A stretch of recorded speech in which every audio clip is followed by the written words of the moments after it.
अभी आप सुन रहे हैं सुमन मलंगिया एंटरटेनमेंट को। DJ Suman Malangiya. Music by DJ Guddu Raj. प्यार में तोरा पिटलियो के घर से डीजे सुमन दीवाना। प्यार में तोरा पिटलियो के घर से मिले नहीं बाबूजी के डर से। प्यार में तोरा पिटलियो के घर से मिले नहीं बाबूजी के डर से। गिर गलियो हम तो सबा के नजर से मिले नहीं बाबूजी के डर से। प्यार में तोरा पिटलियो के घर से मिले नहीं बाबूजी के डर से। डीजे सुमन दीवाना खाए अजीपुर गांव मलंगिया।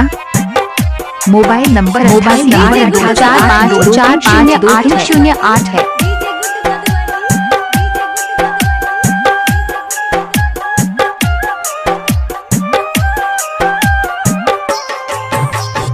अभी आप सुन रहे हैं लानिक म्यूजिक की शानदार प्रस्तुति। डीजे सुमन बहरा पड़ल हमारा प्यार पर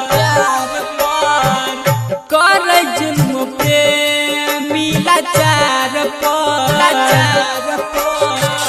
बहरा पड़ल हमारा प्यार पर कर जुल्म पे मिला चार पर।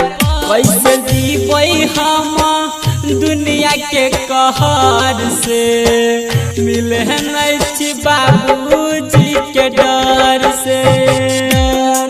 प्यार में तोरा पिटलियो के घर से मिले नहीं बाबूजी के डर से। डीजे सुमन दीवाना खाए अजीपुर गांव मलंगिया। गुड्डू मधुबनी, डीजे गुड्डू मधुबनी, डीजे गुड्डू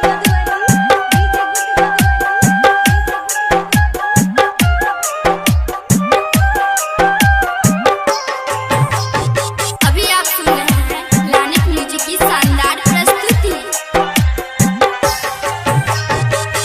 कही कही के पूछई हमारा प्यार गे डीजे सुमन दीवाना कैसे जीवो तोरा बिना यार गे।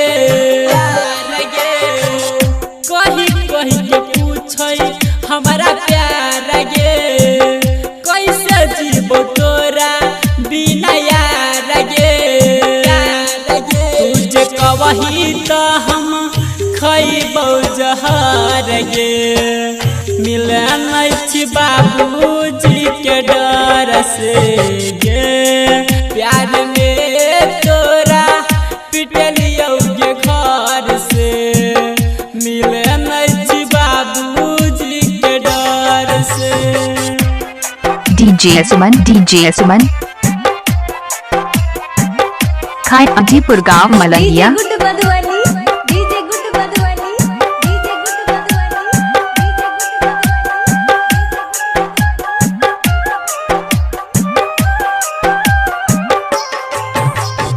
अभी आप सुन रहे हैं लानिक म्यूजिक की शानदार प्रस्तुति। किसना बेदर्दी लगे जाइबा डीजे सुमन दीवाना दुख वही रमन जी से सुनाइबा। कृष्णा बेदर्दी लगे जाइबा दुख वही रमन जी से सुनाइबा।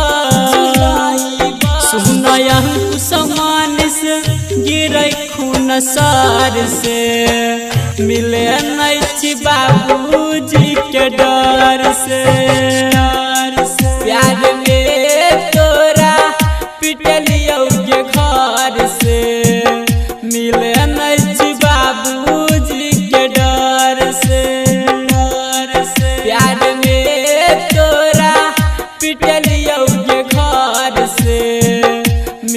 डीजे सुमन मलंगिया मधुबनी। डीजे सुमन मोबाइल नंबर 8882452308 है।